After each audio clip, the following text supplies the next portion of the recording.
Assalamualaikum warahmatullahi wabarakatuh. Selamat pagi, siang, sore, ataupun malam dimanapun kalian berada. Senang sekali rasanya kami di sini kelompok 1 dari PT IKB 2019 akan membawakan materi mengenai model layanan dasar dalam mobile dan cloud computing. Kami sendiri terdiri dari 5 orang, di mana saya sendiri Muhammad Iksan, kemudian ada teman kami yang bernama Sari Umar Lubis, ada Hasna Uliari Tonga, ada Nadia Aswalina Putri Lubis, serta Johanna Panjaitan. Pada kali ini kami mencoba membawakan mengenai dasar dari model layanan cloud computing. Nah, sebelum kita masuk ke berbagai jenisnya, berbagai contohnya, serta berbagai penggunaannya, alangkah baiknya kita mengetahui dulu bagaimana dan apa sih sebetulnya cloud computing itu. Seperti yang dapat kita lihat, komputasi awan atau cloud computing adalah penggabungan teknologi komputerisasi dan internet, di mana data mulai dari disediakan skala kecil hingga besar yang disediakan dan disimpan dalam server internet. Nah, data ini dapat kita akses dengan menggunakan internet serta dapat diakses di lokasi mana saja dan kapan saja. Nah, salah satunya adalah SaaS atau Software as a Service. Nah, dalam lingkup pengembangannya, di dunia ini yang paling banyak digunakan salah satunya SaaS, karena seperti kita tahu contohnya seperti Google Drive ya, itu salah satunya sebagai software as a service yang digunakan dalam cloud computing ini.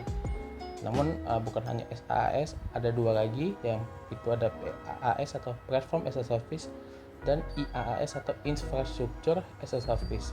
Nah, pertama yaitu IaaS atau Infrastructure as a Service.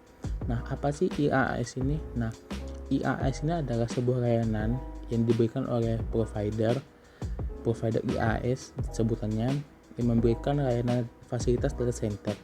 Nah, data center ini divisualisasi untuk selanjutnya diberikan kepada konsumen yang menginginkannya dan membayarnya. Nah, apa sih tujuannya? Tujuannya adalah untuk memaksimalkan fasilitas atau layanan server yang ada.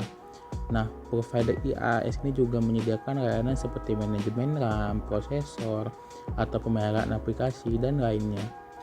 Intinya, untuk memudahkan perusahaan-perusahaan atau perusahaan startup yang baru berkembang untuk tidak terlalu memakan biaya dan efisiensi pada pemeliharaan layanan yang mereka sediakan. Nah, biasanya IaaS ini pembayarannya yaitu pay as you go atau sesuai dengan waktu yang digunakan. Bisa jam, minggu, ataupun bulanannya. Intinya tidak akan lebih mahal dari penggunaan infrastruktur fisik seperti biasa, justru lebih murah dan menguntungkan penggunanya. Seperti pada sebuah pengembang aplikasi cloud atau web-based, mungkin akan lebih hemat jika menggunakan IaaS dalam tahap pengujian aplikasi. Setelah aplikasi tersebut sempurna, maka mereka dapat berhenti menggunakan layanan IaaS dan mulai untuk membuat infrastruktur cloud sendiri di sebuah colocation data center jika workload memang sudah lebih tinggi. Ada beberapa manfaat dari IaaS. Yang pertama, mudah dan cepat tersedia dengan ketersediaan infrastruktur yang dapat dipesan sesuai kebutuhan.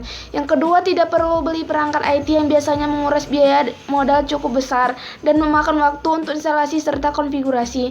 Yang ketiga, pengelolaan infrastruktur dilakukan oleh penyedia IaaS sehingga hemat biaya profesional IT yang tergolong semakin mahal. Yang keempat, dengan layanan infrastruktur atau IaaS, Anda dapat memperbesar dan mengurangi kapasitas server atau storage lebih cepat. Yang kelima, dapat digunakan sebagai infrastruktur cadangan atau infrastruktur tambahan di samping dari infrastruktur yang ada.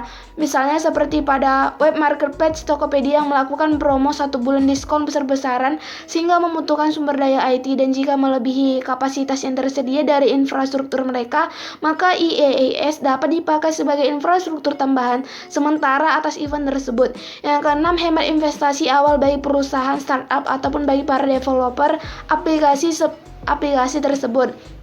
Sebelum aplikasi tersebut dioperasikan secara normal atau dapat memperkecil biaya operasional. Dengan demikian, belanja IT dan risiko pengembangan infrastruktur IT yang berlebihan dapat dihindari dengan menggunakan IaaS. Ketika Anda belum membutuhkan infrastruktur IT di atas 70%, lebih baik menggunakan IaaS. Selanjutnya, saya Nadia Surina akan menjelaskan tentang PaaS atau Platform as a Service. Platform as a Service adalah kategori layanan komputasi cloud yang menyediakan platform yang memungkinkan pelanggan untuk mengembangkan, menjalankan, dan mengelola aplikasi tanpa kompleksitas membangun dan memelihara infrastruktur yang biasanya terkait dengan pengembangan dan peluncuran aplikasi.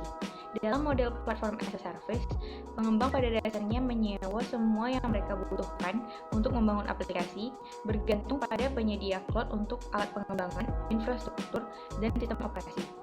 PaaS sangat menyederhanakan pengembangan aplikasi web. Dari perspektif pengembang, semua manajemen back-end terjadi di belakang layar. Pelanggan PaaS seperti seseorang yang menyewa semua alat berat dan alat-alat listrik yang diperlukan untuk membangun rumah dengan cepat, jika alat dan peralatan itu terus dirawat dan diperbaiki oleh pemiliknya. Nah, selanjutnya kita akan masuk ke karakteristik PaaS. PaaS sendiri memiliki banyak karakteristik tersendiri daripada layanan cloud lainnya. Di antaranya yaitu yang pertama, dibangun di atas teknologi virtualisasi sehingga sumber daya dapat dengan mudah ditingkatkan atau diturunkan seiring perubahan bisnis kita. Yang kedua, menyediakan berbagai layanan untuk membantu pengembangan, pengujian, dan penyebaran aplikasi. Yang ketiga, dapat diakses oleh banyak pengguna melalui aplikasi pengembangan yang sama. Yang keempat, mengintegrasikan layanan web dan basis data. Nah, selanjutnya kita akan masuk ke keuntungan PaaS. Yang pertama, pengembangan dan penyebaran aplikasi yang sederhana dan hemat biaya. Yang kedua, dapat diukur. Yang ketiga, proses develop dapat menyesuaikan aplikasi tanpa kesulitan mempertahankan perangkat lunak. Yang keempat, pengurangan signifikan dalam jumlah pengkodean yang dibutuhkan. Dan yang kelima, migrasi lebih mudah ke model hybrid. Selanjutnya ada kerugian PaaS. Beberapa masalah yang bisa kita temukan saat menggunakan PaaS yaitu masalah keamanan. Fitur keamanan yang disediakan oleh penyedia layanan PaaS adalah keamanan platform. Hal tersebut berarti keamanan ditujukan kepada platform, bukan keamanan aplikasi kita. Sehingga kita harus tetap memperhitungkan resiko keamanan dari aplikasi kita sendiri. SaaS atau Software as a Service adalah perangkat lunak yang dijadikan sebagai layanan yang bersifat online.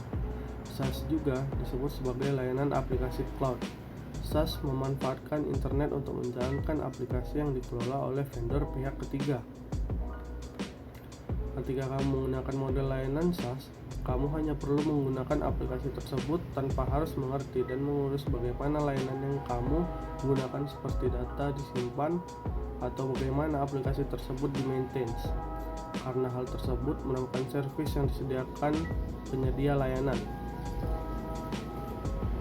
Selanjutnya, karakteristik SaaS. Kamu mungkin sudah paham tentang ciri atau karakteristik model layanan SaaS. Karakteristik ini membantu kamu dalam menentukan apakah layanan yang kamu gunakan apakah benar SaaS atau bukan. Nah, berikut karakteristik SaaS. Yang pertama, dikelola dari lokasi pusat. Yang kedua, di-host di server jauh. Yang ketiga, dapat diakses melalui internet. Dan yang keempat, pengguna layanan tidak bertanggung jawab atas pembaruan perangkat keras atau perangkat lunak.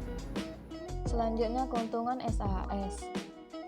Jika kamu menggunakan model layanan SaaS, kamu bisa langsung memanfaatkan layanan tersebut tanpa harus membuat sendiri atau in-house development. Pengguna layanan tidak perlu mengkhawatirkan tentang ketersediaan reliabilitas aplikasi, karena hal tersebut sudah dijamin oleh penyedia layanan. Pengguna layanan hanya perlu fokus pada data miliknya. Perangkat yang dibutuhkan untuk menggunakan aplikasi hanya gadget yang tersambung oleh internet. Kerugian SaaS. Ketika kamu menggunakan model layanan SaaS, kamu tidak memiliki kendali penuh atas layanan aplikasi yang kamu gunakan. Jadi kamu tidak bisa seenaknya mengubah fitur-fitur yang disediakan. Selain itu, kerugian menggunakan model layanan SaaS adalah 1. Interoperabilitas, 2. Kurangnya dukungan integrasi dan kustomisasi. 3. Kurang kontrol dan keamanan data. 4. Keterbatasan fitur performa. Sekian dari presentasi kami. Apabila ada kesalahan, kami mohon maaf. Terima kasih.